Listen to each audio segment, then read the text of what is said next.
ശ്രീ രമേശ് ചെന്നിത്തല മുതിർന്ന കോൺഗ്രസ് നേതാവ് ടെലിഫോൺ ലൈനിലുണ്ട്. ശ്രീ രമേശ് ചെന്നിത്തല, ഇത് ഇന്ത്യൻ ഇടതുപക്ഷത്തിന്റെയും കമ്മ്യൂണിസ്റ്റ് പാർട്ടിയുടെയും മാത്രം നഷ്ടമല്ല, മതനിരപേക്ഷ ജനാധിപത്യ കക്ഷികളുടെ എല്ലാം നഷ്ടമാണ്. താങ്കൾ എങ്ങനെയാണ് സീതാറാം യെച്ചൂരിയുടെ സംഭാവനകളെ ഓർക്കുന്നത്?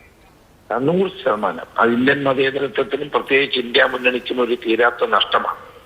ദേശീയ തലത്തിൽ ഒരു ജനാധിപത്യ മതേതര മുന്നേറ്റത്തിന് രൂപപ്പെടുത്തുന്ന കാര്യത്തിൽ നല്ല പങ്ക് വഹിച്ച നേതാവാണ് അദ്ദേഹം. വ്യക്തിപരമായി പറഞ്ഞാൽ എനിക്ക് വലിയ ഒരു നഷ്ടമാണ്.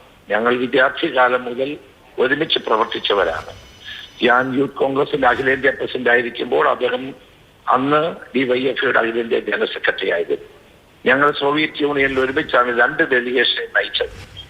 മാർക്സിസത്തിൽ അഗാധമായ പാണ്ഡിത്യവും കമ്മ്യൂണിസ്റ്റ് ആശയങ്ങളോടുള്ള ആഭിമുഖ്യവും ആ കാലത്ത് തന്നെ അദ്ദേഹം തന്റെ യോഗ ചർച്ചകളിലും പ്രതിനിധി സംഘങ്ങളിലും പ്രകടിപ്പിച്ചത് ഞാൻ ഓർക്കുകയാണ്. മാത്രമല്ല, നല്ലൊരു പാർലമെന്റേറിയനായിരുന്നു. പലരും അത് വിസ്മരിക്കുകയാണ്. 12 വർഷക്കാലം രാജ്യസഭയിലെ അദ്ദേഹത്തിന്റെ പ്രകടനം ദേശീയ തലത്തിലും അന്തർദേശീയ തലത്തിലും വലിയ ശ്രദ്ധ ആകർഷിച്ച ഒന്നാണ്. ഒരു ടൈം കൂടി അദ്ദേഹത്തിന് കൊടുക്കണമെന്ന് എല്ലാവരും ആഗ്രഹിച്ചതാണെങ്കിലും പാർട്ടി അത് സമ്മതിച്ചില്ല എന്നുള്ളതാണ് സത്യം. വാസ്തവത്തിൽ നല്ലൊരു മനുഷ്യ സ്നേഹിയും ഉറച്ച ഒരു കമ്മ്യൂണിസ്റ്റും ദേശീയ ജനാധിപത്യ മുന്നേറ്റത്തിന് പ്രായോഗികമായ നേതൃത്വം കൊടുക്കുകയും ചെയ്ത ഒരു വ്യക്തിയാണ് സീതാറാം യെച്ചൂരി. തീർച്ചയായും കമ്മ്യൂണിസ്റ്റ് മാർക്സിസ്റ്റ് പാർട്ടിക്ക് ഒരു വലിയ നഷ്ടമാണ്. അതോടൊപ്പം തന്നെ ഇന്ത്യൻ ജനാധിപത്യ മതേതര മുന്നേറ്റത്തിനും ഞങ്ങൾക്കൊക്കെയും അതൊരു തീരാത്ത നഷ്ടമായിട്ട് തന്നെയാണ് ഞങ്ങൾ വിലയിരുത്തുന്നത്.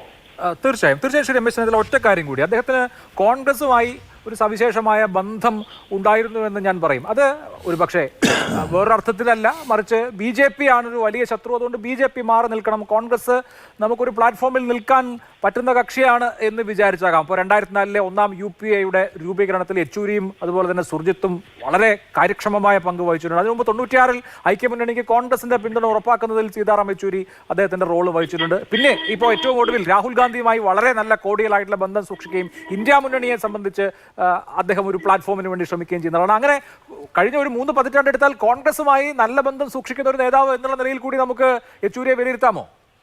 തീർച്ചയായിട്ടും. കാരണം സീതാറാം യെച്ചൂരി എപ്പോഴും ഒരു പ്രായോഗിക രാഷ്ട്രീയ നേതാവായിരുന്നു. സുർജിത്തിന്റെ പാത പിന്തുടർന്ന വ്യക്തിയായിരുന്നു എന്ന് വേണം പറയുവാൻ. അദ്ദേഹം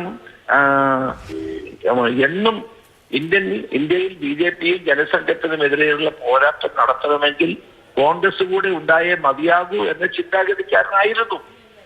വരട്ട് തത്വവാദങ്ങളെക്കാൾ പ്രായോഗികമായി ഇന്ത്യൻ രാഷ്ട്രീയത്തെ വിലയിരുത്തുന്ന കാര്യത്തിൽ 100% വിജയിച്ച വ്യക്തിയാണ് സീതാറാം യെച്ചൂരി. സോണിയാഗാന്ധിയുമായും രാഹുൽ ഗാന്ധിയുമായും ഏറ്റവും നല്ല വ്യക്തിബന്ധം ഉണ്ടായിരുന്ന വ്യക്തിയാണ്. ബംഗാളിൽ കോൺഗ്രസുമായിട്ടുള്ള ഐക്യം അത് ചെറിയൊരു കാര്യമല്ല. ദേശീയ തലത്തിൽ കോൺഗ്രസുമായിട്ടുള്ള ഐക്യം അത് BJPയെ പരാജയപ്പെടുത്താൻ അനിവാര്യമാണ് എന്ന യാഥാർത്ഥ്യം ഉൾക്കൊണ്ടുകൊണ്ട് പ്രവർത്തിക്കാൻ അദ്ദേഹത്തിന് കഴിഞ്ഞു എന്നുള്ളത് കൊണ്ടാണ് അദ്ദേഹത്തെ വേറിട്ട ഒരു വ്യക്തിത്വമായി ഞാൻ കണക്കാക്കുന്നത്.